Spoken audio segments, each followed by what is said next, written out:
Assalamualaikum warahmatullahi wabarakatuh. Saya Rizky Ananda dari PVTM Rek 2B akan menjelaskan materi-materi dari pertemuan 1 sampai pertemuan ke-7 teori belajar dan pembelajaran. Pertama, hakikat belajar dan pembelajaran. Belajar secara sederhana dapat diartikan sebagai sebuah proses yang dilakukan oleh manusia dalam upaya untuk mendapatkan sesuatu. Dari belajar, seseorang akan mengalami perubahan tingkah laku, pengetahuan maupun keterampilan. Sedangkan pembelajaran sendiri secara sederhana dapat diartikan sebagai kegiatan yang dilakukan untuk menginisiasi, memfasilitasi, dan meningkatkan intensitas kualitas belajar pada seseorang yang belajar, sehingga proses belajar menjadi lebih terstruktur dalam mencapai tujuan belajar yang diinginkan. Selanjutnya, ciri-ciri belajar. 1. Terjadinya perubahan perilaku pada diri individu. Kedua, perubahan itu harus merupakan buah dari pengalaman perubahan perilaku yang terjadi pada diri individu karena adanya interaksi antara dirinya dengan lingkungan. Ketiga, perubahan tersebut relatif menetap. Selanjutnya, jenis-jenis belajar. 1. Belajar isyarat.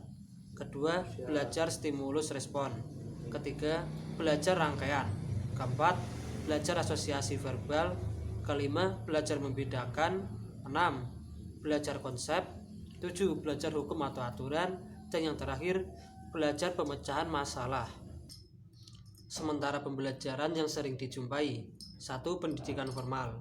2. Kegiatan co-kurikuler atau kegiatan di luar kelas sebagai tugas mapel. 3. Ekstrakurikuler atau kegiatan di luar mata pelajaran.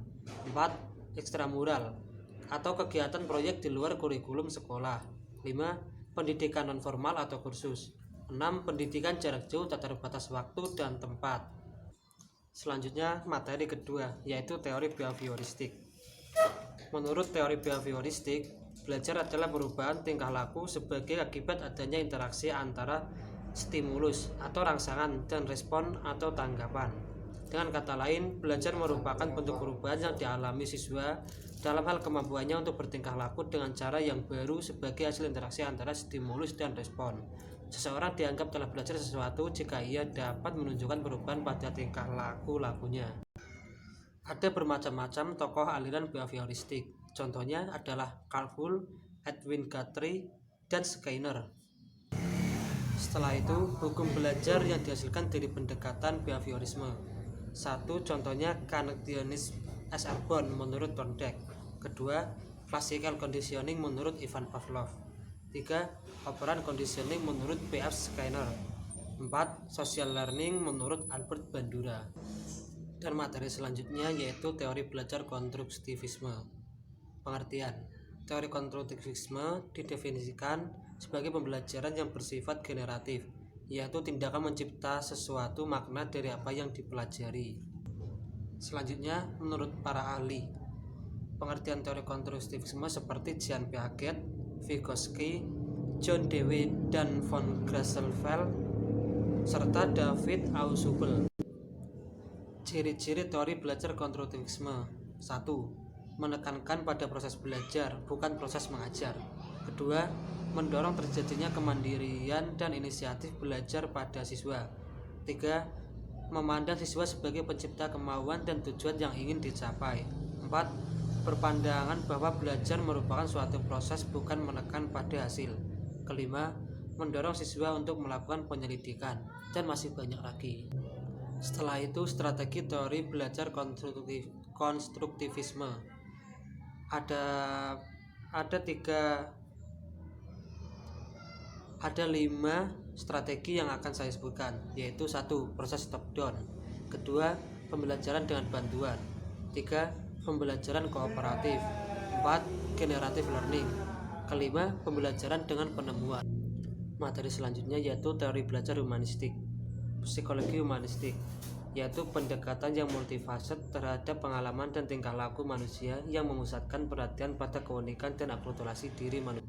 Selanjutnya, dalam teori humanistik, Abraham Maslow menyebutkan 5 jenis kebutuhan manusia, yaitu kebutuhan fisiologis, kebutuhan akan rasa aman, kebutuhan untuk memiliki dimiliki, kebutuhan akan cinta, kebutuhan untuk dihargai, serta kebutuhan untuk mengaktualisasikan diri.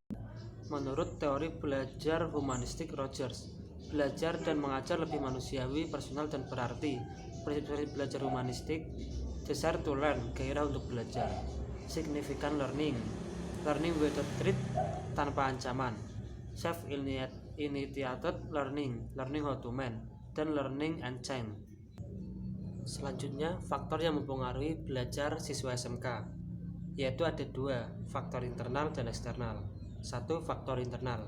Contohnya, kondisi fisiologis atau fisik pada siswa, minat untuk belajar, tingkat inteligensi atau kecerdasan, motivasi untuk belajar, serta bakat dan minat siswa.